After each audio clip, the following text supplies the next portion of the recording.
My fly fishing friends, welcome back to another Journey on the Fly podcast. This week, I am excited. I know I keep saying that, but I really am every single time. I think I keep saying that too. Call me Mr. Redundant.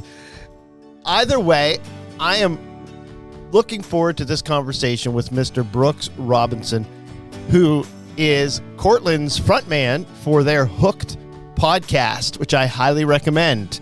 I've been using Cortland's Line leaders for quite a while now, both personally and in the guided world. And I also use a few of their kit rods for my classes as well as for taking people out on guide trips. I think that their products are solid, and I think their team and their technology is solid. And Cortland's been around for 100 years, my friends. He's going to talk to us today about his background. He's also going to talk to us about fly lines and leaders. Educate us some. Thank you. Let's get at it. All right. Well, I will start recording what I usually do, and it's just me. I've already kind of pre-recorded like an introduction kind of thing, and then you're good. Just let it rip, man. Yep. So, Brooks, just start by tell me about yourself. Like, where did fly fishing come into your life, and vice versa, and all that good stuff? Because that's the meat. That's the good stuff. Absolutely, yeah. I was actually born in Cortland, New York, where the office is based, where I work every day. I grew up about 10 minutes north of Cortland on a small lake in the town of Tully, and that's really where I started fishing. I mean, I would just walk down to the dock every day and fish. I'd be lying if I said I was fly fishing every day. I started out as a conventional angler fishing for bass and bluegill and whatnot. But my dad would bring me to the Lake Ontario tributaries, Finger Lake tributaries, and, really got me involved with, lake run, salmon, steelhead, and trout. So just blessed that my dad was, willing to drag me up there all the time, because I have kids of my own, and it is a lot of work to, one, want to be an angler yourself, but, bring your kids with you and, have them enjoy the day. So I'm really grateful that my dad did that for me, because I know how tough it is. So I really grew up, fishing lakes and fishing rivers and tributaries, as a conventional angler. However, I think, maybe later in high school, early in college, I, started getting some fly rods. I always had fly rods around the house, just because, we had lived so close to Cortland. I just had Cortland rods and reels, everywhere. So met a bunch of buddies in college that were fly fishermen, started going a little bit more. And, out of college, I was, doing some odds and ends. I didn't really grab a job right away out of college. And I was really just fishing all the time. And I was specifically fly fishing just because I was just so, in love with the sport, having not done it, religiously my whole life. So I was just constantly, learning, different weights of rods and like how those things pertain to certain species, and, started tying flies and started fishing, inland trout streams, and, just really being a hardcore angler. And it was a couple years out of college. There was a position open at Cortland in the manufacturing department, literally making fly line. And I think that was like 12 or 13 years ago is when I started my employment career at Cortland in the manufacturing department making fly line. So then I became just an obsessed hardcore fly fisherman and angler, really, overall. But when you live and breathe fly fishing and, just angling in general every day of your life as a job, and, outside of work because it's your hobby, that's what I do. That's what I know. I'm not really good at anything else. I'm okay at golf. I love bow hunting, but I am a fisherman. I'm an angler. I'm a conventional angler. I'm a fly fisherman. I do have a guide business that I do on the weekends. I run probably 25, 30 trips a year, maybe total in the spring and in the fall, a little bit in the winter and the summer. But that's what I do. That's what I know. And like I said, I started here maybe 12 or 13 years ago in the manufacturing department, and then took over for Cortland social media maybe 10 years ago, started managing, our guide program, started managing trade shows, and then started doing a lot of product development. That's really my role now at Cortland, is product development and sales. So I'm the sales rep for Cortland for both fly and conventional, from Maryland to Western PA up through all the way to Eastern Canada. So that's where I spend my time now, is just all product development and managing a sales territory. So hopefully that answered your question. I know it was a long-winded answer. That's the kind of answers that I give. So you're good. I love the fact that you have a family roots story where your fishing came from, and that you're attempting to carry that on with your family, and no matter how difficult that can be. But there's something else that you mentioned in there that really gets me, and it's why I think I like the Cortland organization, the way it is presented. And a lot of times you grow up in an area, and it could be big or small, it doesn't matter. You don't really know the businesses or the manufacturing that's around you. And it sounds like Cortland had an involvement in the community enough that you were aware of them for a very long time, so much so it was kind of like the West Virginia coal mines that, you followed. That's where we just go to work. But Sure. You found your way in there, and then you grew in there, which is, to be honest, in my own personal career experience, that's not something you find often nowadays, is a place you can stick around and really grow and so forth. I agree. I'm very lucky in the sense that, I loved fishing growing up. I would jump on the boat in the morning at the dock, and I'd come home, for dinner in the afternoon. And that's what I did, all summer. And then just to have, a fishing company, a manufacturer like Cortland 10 minutes down the road, you put it that way, I'm really, really lucky. If I had grown up anywhere else, it's like, where is my opportunity to get into the fishing business? And that wasn't my goal, in college. Like I played college lacrosse. That's what I did. I was a terrible student. I got a scholarship to play lacrosse, and I played lacrosse for 4 years. I coached for 2 years. I was very lucky in having just tremendous success in college lacrosse. And when I got out, I was just like, I didn't really have many goals as far as, a career path. And this one just kind of fell in my lap. And, you start, in manufacturing and work your way up through, sales and product development. And, it takes a long time to get there, but, you have to grind, you have to show up every day, you have to produce, you have to love it. It's a great job now, but it is a long road to get to where I'm at today as an employee at Cortland. But, the city of Cortland, it's a very small city. My grandfather was the head coach at Cortland State University for football. My dad was his assistant. So that's really how my family got here. My grandfather was the assistant coach at Harvard University and then took the head coaching position at Cortland State. So, you're talking back in the 70s, 60s, moved the entire family here to Cortland, and then I was born here, in the 80s. So, I grew up with Cortland fly rods and reels that were around forever. Just really knew the brand, well, because it was local, and it was just, it was in the house. It was at our family lake house. And I just, very lucky to be able to have a career in the fishing industry that was, the city I was born in, but, 10 minutes down the road from where I grew up my whole life. Yeah, that's good stuff. And sometimes those things work out, and sometimes you got to go after them, and sometimes it's both, like you just said. It's not. I think a lot of times there's the disillusionment that, well, I have a job in the fishing world, so just because I love it, it's just, everything's smooth sailing every day, and that's just not real life. No matter what you do, it doesn't matter your position, and I appreciate that wisdom, because that can go a long way for some of our listeners to pass on to other people, because it's a struggle nowadays for folks to understand there's no get rich quick script. No, not at all.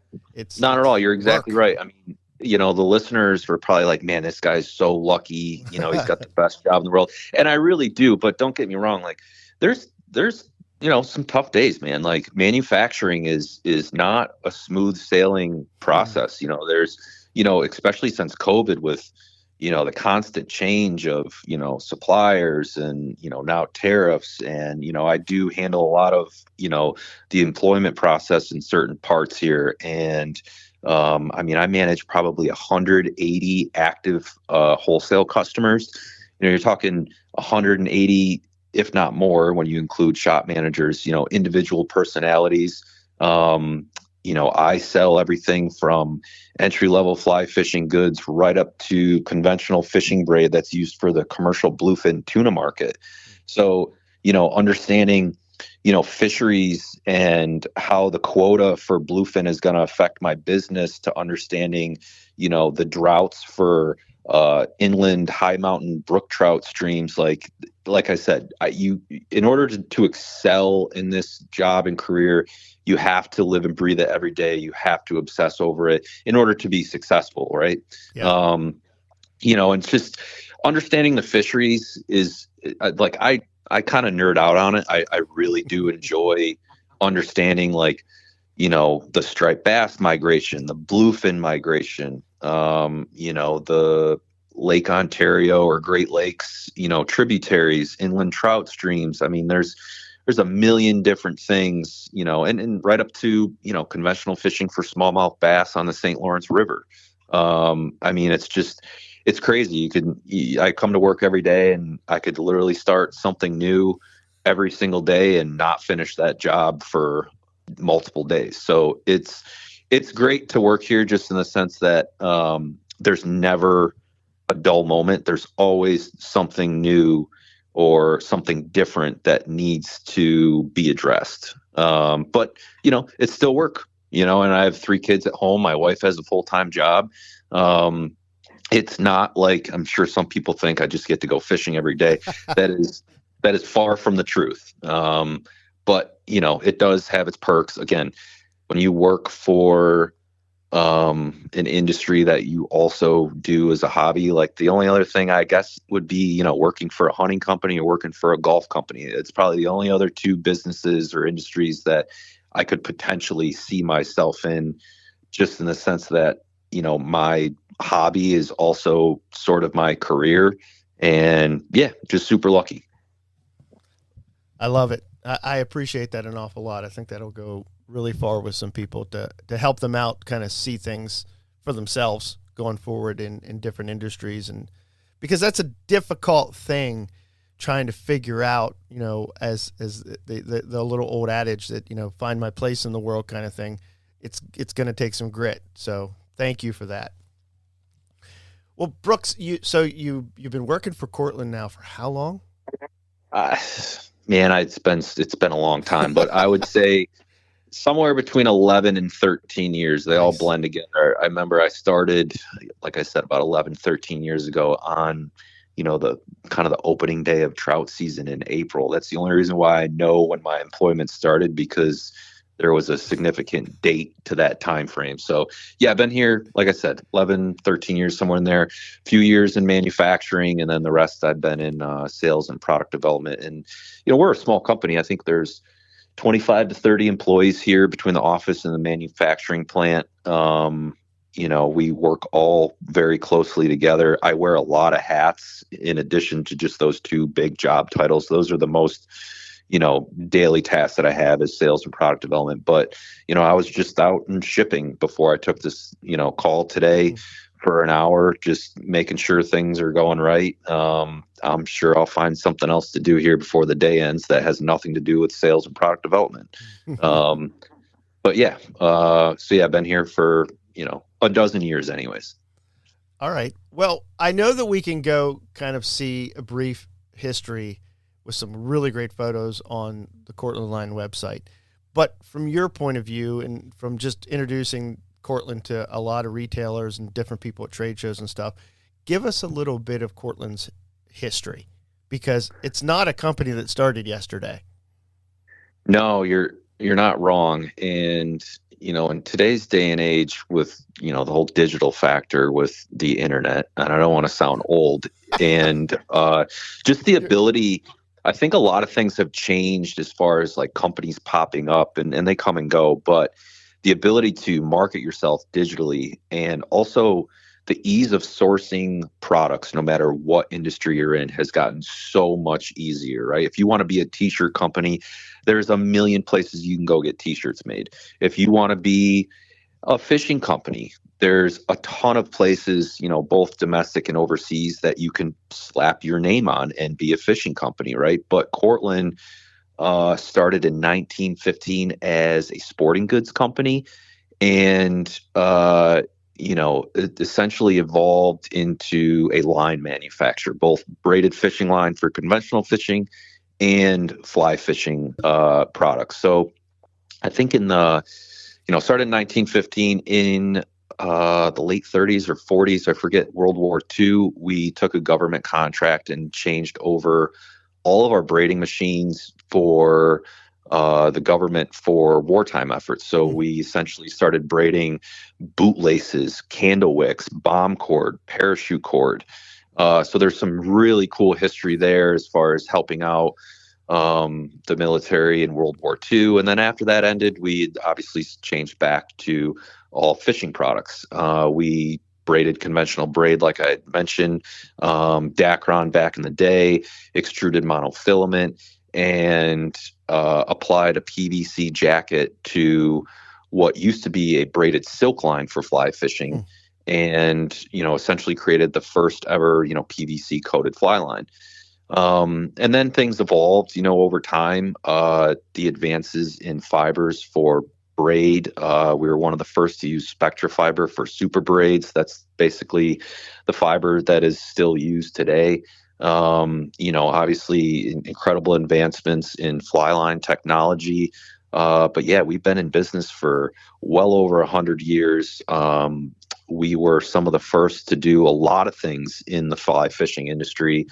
There's patents here from the 30s and 40s and 50s with just insane stuff on there, just technologies, and just the first to do this, the first to do that. So, I mean, I work really hard just because I know that there was a lot of people before me that lived in this community and worked for this company that really strive to be innovators. And I do carry some of that weight on my shoulders to just produce every day and keep that going. And I think we've been doing a very good job in doing so. So yeah, been in business for over 100 years, specifically a fishing line manufacturer with some oddballs thrown in there, but it's a cool place to work for with a ton of history. A lot of famous people were anglers that fished Cortland products. Some, old time, like Ted Williams, the baseball player. I mean, there's photos here in our archive of just some absolute legends that, regardless of, the industry that you're in, that you would just pick out right away. I mean, notes from presidents in the past to, there was a guy here, his name was Leon Chandler. He was like, he was the man when it came to fishing, the absolute man. And that guy knew everyone. People knew him. Famous golfers, baseball players, presidents. There's some really cool history. And just as long as you know where you came from and how this place got to where it is today, I mean, that's the most important thing as far as working here. Is there's a lot of people that came before me and the people that work here now that kind of built this place to what it is, to where it is today. And I love that. For me, and almost always when you have a business, which I didn't realize you guys had basically 25 employees, that's pretty amazing. When you find those businesses that have the stick aroundness, that longevity that has been built into them, and history, and that deep, rich roots in community, to me, that always goes hand in hand with the quality of product. Like, you don't stick around if you got junk. You just don't. And that's why I appreciate Cortland and why it's on my rods and so forth all the time. It's why people ask me, it's where I tell them to go.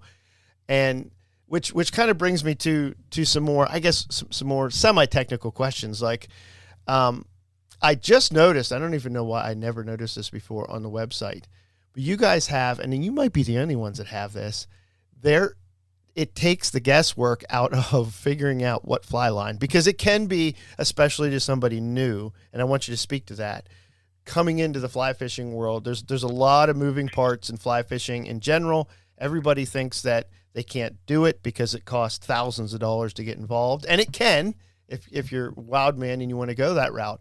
But you guys have dispelled that for many years. You've given high quality products that are somebody like me can start. As a matter of fact, if I'm not mistaken, 20 years ago, I went into a Dick's Sporting Goods and bought a Cortland kit in exchange for a conventional reel. Actually, it was a bait caster that all I did was bird nested every time I casted. So I had enough credit to exchange those and walked out of there with a fly rod that, I mean, for all intents and purposes, changed my life. But it was at a price point that made sense. So I know I just said a whole bunch of stuff right there. No, I got you. I got you. Talk to some of those people that are maybe just getting into this sport about fly line selection and just not being overwhelmed or whatever. Yeah, I mean, it is, fly fishing, it's like anything, really. I mean, some industries are a little more tech savvy and difficult to get into than others. Fly fishing is definitely a tricky sport to get into because there's so many ways to get into the sport. And what I mean by that is just like the fisheries that you're going to target, right? You can't just buy one rod that's going to do everything. You can't just buy one line that's going to do it. It's like buying one golf club and going to a golf course and just be like, well, I have a driver. What am I supposed to do in the middle of the fairway or in this bunker, right? So, that, and I usually compare, the fishing aspect of your question to sports like golf or like hunting. There's a lot going on there, right? I mean, and then you had mentioned, quality products at an affordable price. I mean, we sell entry-level fly fishing goods. We sell mid-price fly fishing goods. We sell expensive fly fishing products. And most companies do. And, that's our ultimate goal, is to get someone into the sport, have them have a positive experience, and then graduate them up through the product line, right? As they grow as an angler and they become, better at anglers, and they understand why purchasing, a higher quality, more expensive product would benefit them. That's our ultimate goal, right? And to keep them as a Cortland customer for life. For lines and everything, the most important thing I would say is someone that's going to get into fly fishing is understand your intended targeted species. Are you going to go after trout? Are you going to go after bass and bluegill? Are you going to be a steelhead angler? Are you a saltwater angler? Once you understand that, then you can start to focus on the gear that you need to purchase for those. Now, if it's multiple species, you're going to need multiple rods, multiple reels, multiple lines. That just is what it is. And multiple different sizes of leaders and tippet and leader material. But if you're getting into the sport, I would suggest just focusing on, one species. Let's say it's just bass and bluegill. You can get away with, a 9'5" weight, a 9'6" weight, and have a very good, enjoyable experience for bass and bluegill, and focus on one rod, one reel, one line, a couple different sizes of leaders and tippet, and, progress in the sport and venture out into other species. And I will say one thing, that the more expensive products that you buy does not make you a better angler or a caster. It reminds me of the guys that I play golf with that have $2,000 sets of clubs and they still suck and hit it into the woods off the tee on the first hole. It's just like, you will only benefit as an angler if you put the time in for casting. Casting is the most important aspect of fishing. Yes, understanding, leaders and tippets and knots and flies. I'm not ruling that out. But if you cannot cast, it is a pointless sport to get into. So regardless of what you purchase, regardless of how much money you spend, you're only as good of an angler as you are a caster. So take some lessons. I hate to say it, but there's a lot of stuff out there on YouTube. Watch a few things, but go to your local shop and find their resource to take casting lessons. It will make your experience so much easier. And don't rely on the internet to educate yourself on what you need to buy. These shops that are around, there's tons of them. Yes, they want your business, but they're going to point you in the right direction of what you need to purchase. So, I mean, that's why they're in business, is that they're there to educate you, to make sure that you have a positive experience. So rely on those guys for what you need to purchase. Yeah, you can call up to Cortland and say, hey, this is what I'm thinking about getting into. What do you think I need? And we'll point you in the right direction. So, I mean, that would be, my biggest advice, is just getting into the sport is, what do you plan on fishing for? There's no one rod, reel, and line size that's going to be perfect for everything. There's some crossover in a lot of it, but focus on a species or two, get educated from either, us or a fly shop, and just focus on those sole products you need to purchase, so you have a good experience and that your money is well spent. And then focus the rest of your time on taking lessons and getting good at casting. And then you can venture out and essentially own 13, 14 fly rods and be able to do whatever it is that you want to do. So hopefully that helped answer the question. It's a funky sport in the sense that not one product is going to be able to allow you to do everything. But there's ways to progress as an angler and make sure that your money is well spent over time. That's a perfect answer, man. That sums all of that up in one, because you can't, there is no cut and dry to that, especially if you want to progress in the sport, if you want to go from small stream fishing to smallmouth or whatever the case is. And, there's that old kind of joke going around for a few years that your wife says something to you about, why do you need another fly rod? And you just point out that, why do you need another pair of shoes, kind of thing. But it's not the same thing. You're not buying a fly rod just to own a fly rod. You've got something else in mind, and you need the right tool to perform that task well. And I love that. That was a genius answer. And I appreciate that. I'm not just rubbing your belly there. I really mean that. It reminds me of when I had first gotten into the sport, in high school, and maybe a freshman in college. I had got a Cortland 9-foot 9-weight that I could use for salmon fishing on the Salmon River. It's a tributary to Lake Ontario, and it was the right rod length, the right weight, the right everything, reel, line, and everything. And then I would come back and fish the lake at my house for bass and bluegill, and yeah, a 9-foot 9-weight's a little overkill for bluegill and bass. And then I would take it to, some Finger Lakes tributaries and fish for, smaller lake run rainbows, browns, and landlocked salmon. And it was a little overkill for that. And then I realized, okay, if I'm going to target these other species, there is a better tool for that. But I did try to apply that 9-foot 9-weight every single place I could. And I got it done. But that's when I learned about, targeting these other species that, I couldn't throw 20-pound test at these species, or 12, 16-pound test, whatever I was using for salmon.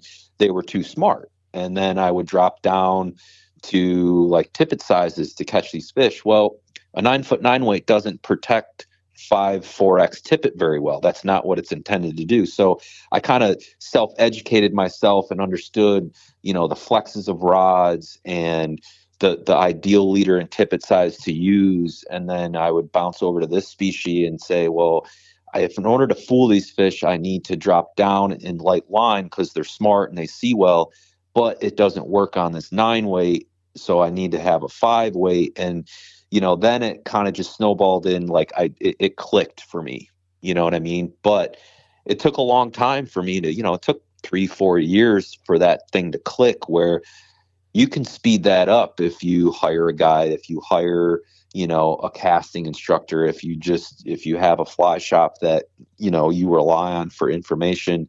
You don't need to go through 3-4 years of learning how to do it. Yes, you still learn every single day you're on the water, but I was that angler at one point in time. I was trying to apply one rod and reel to everything, and it was pretty painful, but I get it now.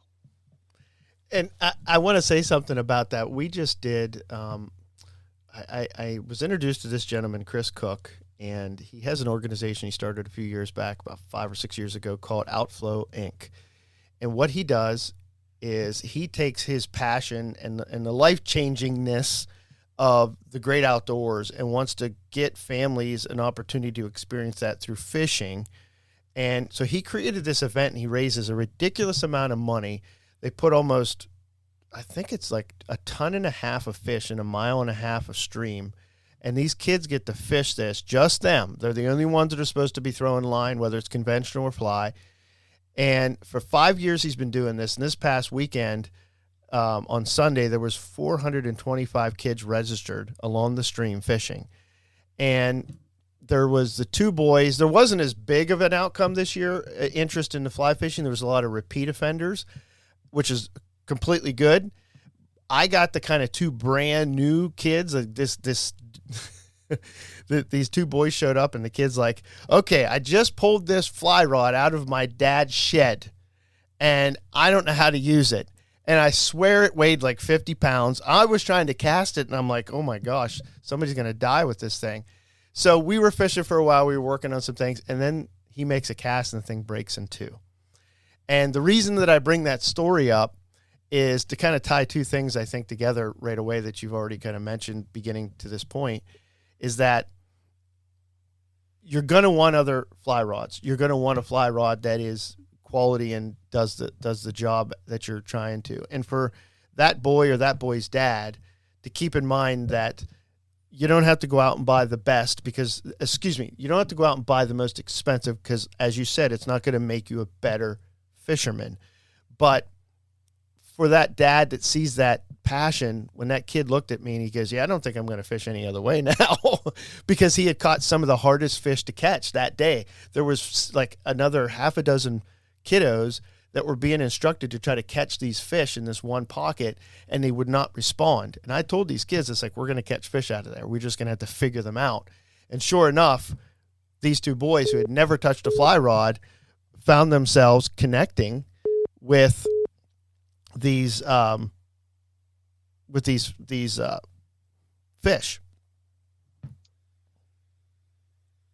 And to encourage that dad and to encourage other moms, dads, aunts, and uncles that you don't have to have all this crazy equipment, but you can work hard, you can save your money, you can get there, mow yards, whatever it takes to get those fly rods eventually in your hand. But use what you got, which is what that boy was trying to do. But I feel so bad that he broke his rod, and there was no fixing it, because it was literally rotted and fell apart on him. But I love that, because that's part of my personal story with Cortland, getting me the opportunity to fly fish when you're dirt floor poor in that sense. So I appreciate that. Well, you had brought up tippet. Give us a breakdown. Obviously, I'm not asking for proprietary information, but your ultra premium all the way to the supple stuff. Give us a breakdown on kind of your view as a guide and as an employee who's worked in all those different stages of development of selecting tippet. Like what process do you go through now that you have inside information, if you will, from working there and experience on the water with this material? Yeah, I mean, tippet it's very tricky to have, high quality tippet. That's first and foremost. It takes a lot of years of working with suppliers and good suppliers, and it's really just years of R&D of trying to find the right formulation of tippet that produces high quality performance in a certain environment. Like the ultra premium, for example, fluorocarbon, it can be tricky to to make as far as dialing in exactly what you need in a tippet. I think we do really well with the ultra premium tippet, fluorocarbon tippet, because of the materials that we've combined to make that end product. Essentially, it's a very supple tippet, but it knots really well. So the knot strength is just incredible. It's supple compared to most fluorocarbons, so your flies have a more realistic drift. I personally use the ultra premium fluorocarbon tippet for dry fly fishing. I fish a nylon tapered leader, and I tip it with the fluorocarbon because it knots really well. It's gin clear, and it has incredible abrasion resistance. So I find I use less tippet overall when I use that product compared to nylon or other products. And we didn't have that product forever, right? Like when I first started at Cortland, we did not have great tippet. I've used almost every single brand of tippet out there prior to dialing in what we currently offer at Cortland. So I'm well versed in other products. I've used them, and obviously only use Cortland today because, you know, we do have the best tippet. But using different formulations and dialing those in, it takes years to get those things correct. There's, you know, certain boxes you need to check for fluorocarbon and for nylon, for both trout fishing, salmon fishing, saltwater fishing, whatever it is.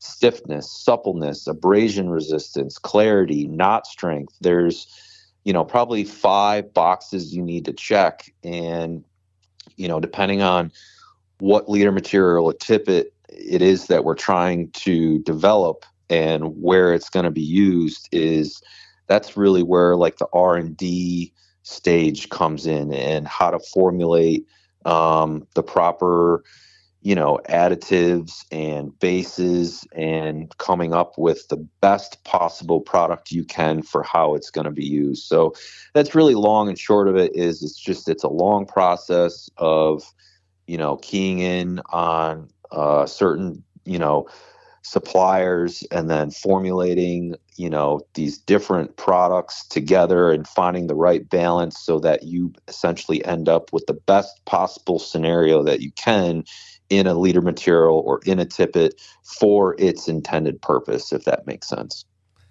Makes perfect sense. Yeah. Cause there's oftentimes a lot of hype around so much of tippet sales. At least there was for a while. And nowadays, with kind of the new rage of, and I appreciate 100%. I find myself doing it probably more than I should, with Euro nipping and things of that sort. Now it's more about kind of leader builds and things like that, and what exact fly and so on and so forth. But I enjoy all aspects of fly fishing, and this is something that involves all stages of fly fishing. You can't fish without tippet material and good leaders and so on and so forth. Yep, for sure. It's you know, listen, and it's really hard to find a bad, you know, product out there right now. And I could say the same thing for like fly rods, for example. The materials that are used right now, I mean, it doesn't matter what brand. You would almost have to try to make a terrible fly rod. The materials that we have now are really good.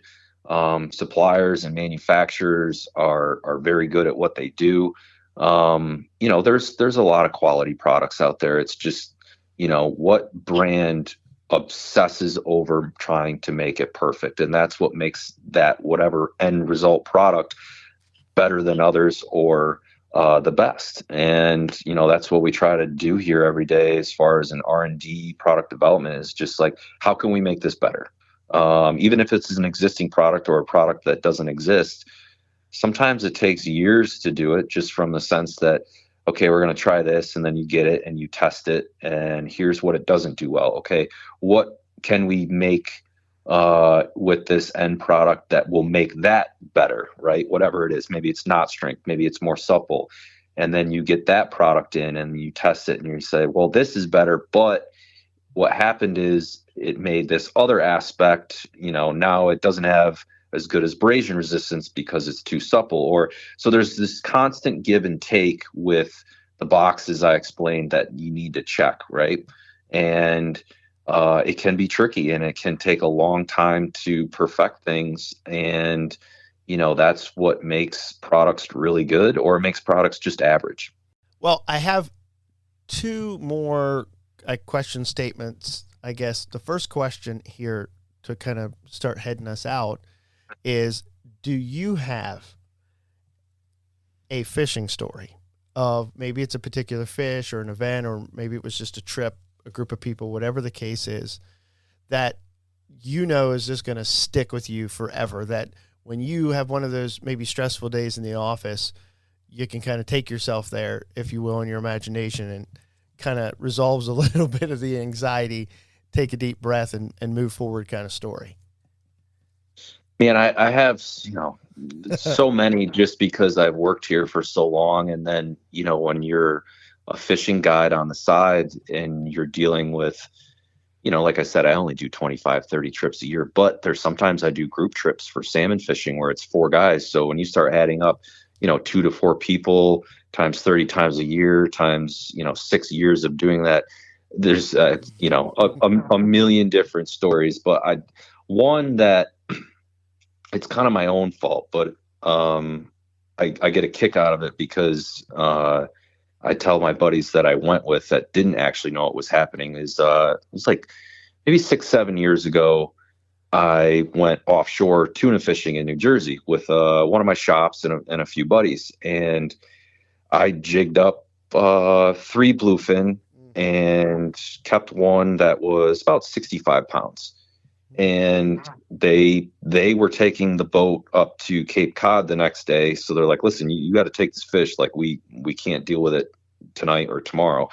So I essentially drove home from New Jersey that night with 2 full Yeti coolers stuffed with bluefin tuna, and we loined it out. So I had to cut it up the next day, and I have a vacuum sealer that I use I process all my own deer for hunting purposes. So I can handle all that. Well, the next day I was, on cloud 9. I don't even think we had kids at this point, my wife and I. My wife was at work. I was just home. It was a Saturday. It was gorgeous out, and I just started cutting up tuna. And, I had a few drinks. It was a great day. I had never tuna fished before, and I just jigged up 3 bluefin on spin gear.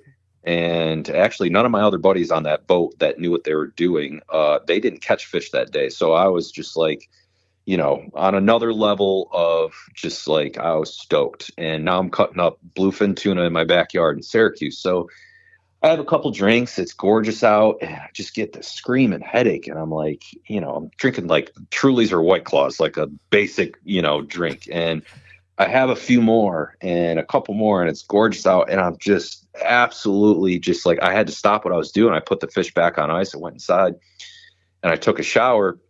When I got out of the shower, I was drying my head, and I looked in the mirror, and I still had my, I think it's a Dramamine motion sickness patch on. I forgot that I had a motion sickness patch on underneath like my armpit, to where like I didn't feel it and I couldn't see it.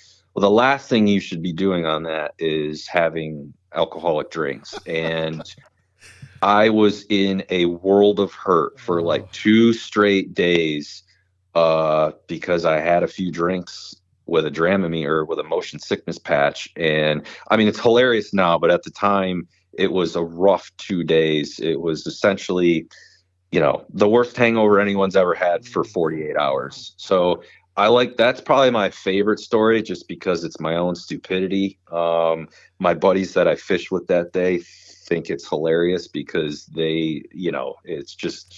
it's a classic screw up, and I'll never do that again. I promise you that. Oh, that's sorry about that, but it's going to make me chuckle. Yeah, it's a good one. So closing thoughts for people looking at Flyline or Cortland in particular, have as much freedom as you want with that. Well, as far as choosing a fly line, whether you're new to the sport or whether about what you need to purchase, I mean, it can be daunting. Like we offer, I don't know, maybe upwards of 80 different fly lines, and you have different price points. There's different technology features. Some float, some sink, some hover, some are sinking tips with floating lines. I guess my biggest point is in choosing the correct fly line. If that's great. Obviously, this comment is not for you, but if you don't, just ask. I find, in this industry, I think there's some hesitation for certain people to ask because, the amount of times that I take customer service calls all the time, and I get customer service emails all the time. There's a group of 5 of us here that handle everything, and we try to space things out as much as we can amongst the group. And I think the first thing I hear from a phone call is like, "Hey, this might be a stupid question." And I go, "I promise you it's not." Mm-hmm. And it rarely ever is, just in the sense that, you have to start as an angler in some way, shape, or form, right? I started as an angler as a complete newbie. I started as a bow hunter, as a golfer, as a complete newbie. So I think just like having the ability to ask and make sure you're buying the proper product that'd probably be my biggest voice of reason here in choosing the right fly line is just ask. You can ask Cortland. You can send us an email to info@Cortland Line. You can call us up and ask. The worst thing you can do is purchase a line that's incorrect, whether it's not the right density or the right weight. Like usually what I ask guys is, all right, you're looking for this floating line. What rod do you have? And I typically know, I'd say 95% of the rods on the market right now, like what type of flex points they are. And it's unfortunate, but right now our industry, there's a huge disconnect in what the rod weight says it is and what the line that needs to go on it actually is, right? So, there's rods, like let's just use a 5 weight, for example. There's some 5 weights that flex and cast true 5 weight lines perfectly. There's some 5 weight rods that won't even throw a 5 weight line on there because it's actually too stiff and probably shouldn't be marked a 5 weight, right? Obviously, that's how I'm going to pitch it because I'm a line company, but we also make rods too. So I totally understand. So usually what I tell guys is when you're choosing a line, understand what rod you have. Does it flex true? Is it a medium action? Is it stiff? You're never really going to go wrong by choosing a line size that's 1 line weight heavier than the rod you have. The only time that would come into play is if you're looking for finessed dry fly style fishing, okay, where that line it's too heavy for the rod, it generates too much power, and it transfers the energy and it crashes on the water and it spooks the fish. That's really the only time we're going up 1 size in a line size could do you a disservice. There's even rods out there that are stiffer than what they say they are, and going up a line size still doesn't make that rod function properly. So understanding the rod you have and its flex point, regardless of what it says that it is critical to choosing the right fly line. Now, in doing so, like there's a standard for fly lines. There's a weight system that's at 30 feet where a 5 weight is to weigh 140 grains at 30 feet. So when you choose a line, look at the grain weight system. We overweight some lines. Like we have 5 weights that are marked to 5 weight that are actually 160 grains. We have 6 weights that are supposed to be 160 that are 185. Sometimes they're 2 sizes heavy. So if you're going to purchase a fly line, understand what the weight system of that line is. Like go look at, and we put this on all of our lines, is the weight system chart. Understanding what an ACMA standard line is supposed to be at a certain footage. So a 4 weight, a 5 weight, a 6 weight, and then look at what that grain weight is for that product and say, okay, I'm buying a 5 weight, but it's actually overweighted, which is good for this rod, right? And it starts to get really tricky. And it is tricky if you don't nerd out on it and you don't know exactly what it is that the rod that you have or the line that it needs. Just ask your fly shop, ask Cortland before you make a purchase. Just get some peace of mind that you know you're buying the right product. That would be my best advice, is just before you purchase that thing, man, just call up, ask your fly shop, send us an email. This is the rod I have. This is what I'm going to try to do with it. This is the line I'm thinking of. What do you guys think? And I'll tell you, like, yeah, this rod is very stiff. I know it is. I know I've casted it before. You're going to need a line size heavy. Or, hey, are you a good caster? Are you an intermediate level caster? Are you a beginning caster? That's really going to help us choose a line for you. And that's going to help a fly shop choose a line for you. The biggest thing is just making sure that whatever you purchase is that you have a good experience, and just don't go in guessing. Don't try to do the guesswork yourself. It's tricky. It's like anything in life, buying the right, wood for a certain project on your house, buying the right tires for your truck. There's people out there that are experts in this. Okay. And we have, 4 or 5 experts here, and fly shops have, 1 to 4 employees that are experts. Just rely on them. And then once once it clicks, like I said that earlier in our conversation, like once it clicks, you'll be able to make those purchases on your own. So, that'd be my biggest advice in purchasing a line, is just understand the rod you have and don't be afraid to ask questions. I promise you there's no stupid questions. I've heard them all. Occasionally I'll get one that I haven't heard before, but it's a valid question. It's a tricky sport. I don't feel like the industry as a whole has come together to help anglers understand what they need to purchase. It's every manufacturer is a little bit different, which I think has kind of hurt, the industry as a whole in getting people into the sport and retaining those people, right? If you just get into fly fishing and you can't cast, not because your casting ability isn't there, but because the line doesn't fit for the rod, right? That can be the worst case scenario. Is just you're a decent caster, but your rod and your line just aren't matching up. And it might not be you. It might just be, pairing those two things together. And that's the tricky part right now in the industry. And we'll have to figure out, as, each company in the industry just needs to, we need to get more people into the sport. Of course, you could say that about any industry, but we need to retain those people. We need to make sure that entry level and beginning anglers have a good experience and grasp the situation of their equipment and understand what it is, so that they can, continue to progress as anglers, purchase more products, and enjoy the sport. So, long-winded answer, but yeah, just understand what you have and make sure you ask questions so that your purchase is proper.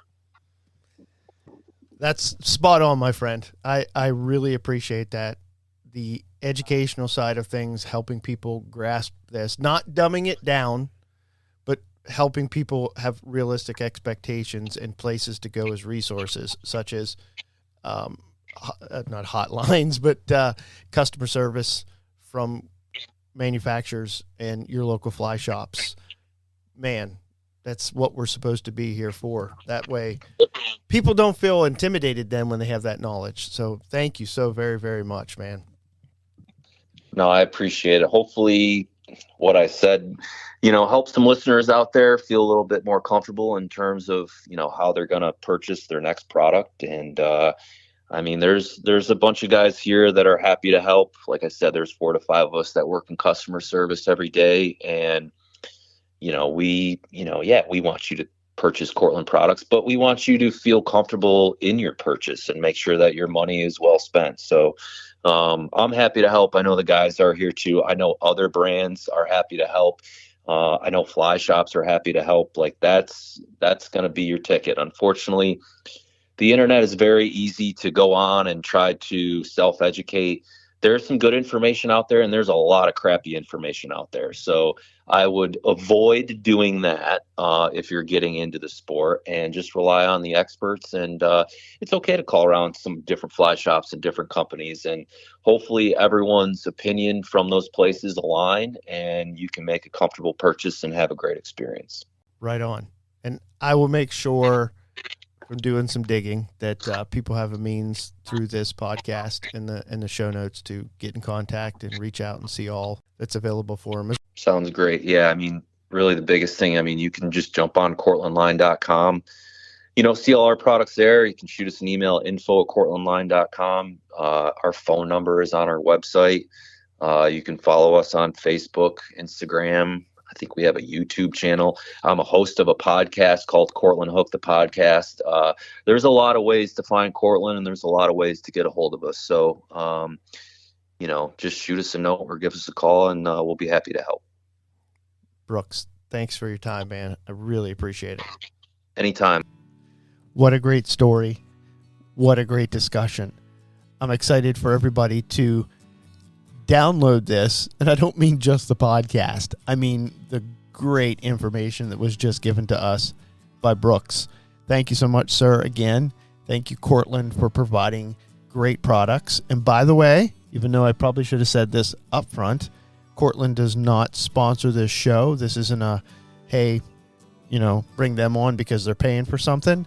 They're just great products and great people. I've been using their products for many years, and I'm grateful for them. And I wanted to get somebody that knew what they were talking about in depth to discuss fly lines and leaders. Now, with that said, Cortland has their own podcast, Hooked. You don't want to miss that. You want to go hear Brooks talk some more and bring on some great guests, including his kiddos, which is pretty awesome. Really respect that. Love to see dads active in their kids' lives. But they have a ton more of great information about fly lines and things of that sort. So go check out their podcast as well. And they also, which we didn't talk much about, I was going to say something, but I didn't bring it up because he covered so much good information.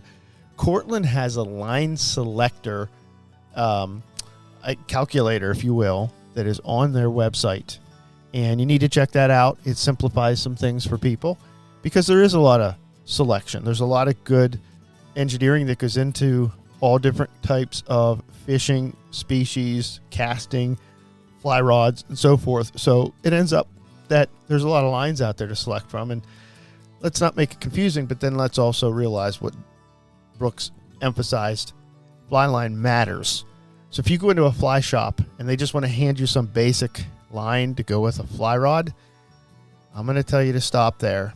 Fly shops are great, but you need to make sure through this podcast and others that you're well informed.